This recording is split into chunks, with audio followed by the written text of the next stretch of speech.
Hello guys, in this video I am going to explain the solution of this question number 42 from chapter 11 from the books Engineering Circuit Analysis by Hayt, Kemmerly and Delving. So over here the question says that power triangle is given in the circuit in this graph, and we need to determine the S in polar form and the power factor. So over here we know that what is S. S is our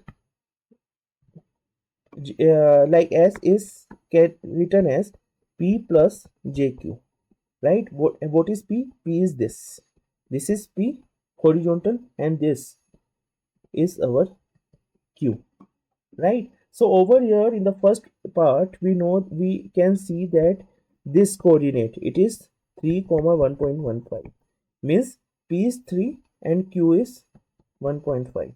So it means that for the first part S is equals to 3 plus 1.5 J. So this is the complex power, right? And if you convert it into the polar form, so we will get it as 3.35, angle is 26.57 degrees. So this is the answer to this part of the question, where we need to determine S in polar form. And now the power factor. Now the power factor, we know that this angle is theta, and this angle defines the power factor by this formula. Power factor is equals to cos theta. Now over here it means cos theta. Now over here we know we need to determine this theta, and this theta is already determined over here. So it means our power factor, it is cos 26.57, which will be equals to 0.89. So the power factor of the first part for the A graph, it is 0.89.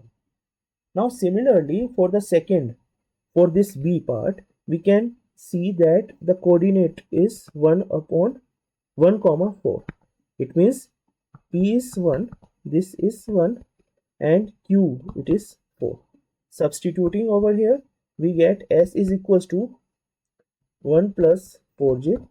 Solving, converting it into the polar form, we will get 4.12 angle. 4.12 angle will be 75.96, right? And power factor, it is cos theta. Angle is this is the angle, right? So and it is already determined, so we get cos 75.96, so it is 0.24. So our power factor for the second one, it is 0.24, right? So this is the solution to this particular question. If you have any doubt, you can put it in a comment box. Do subscribe my channel and share this video with your friends and colleagues. Thank you.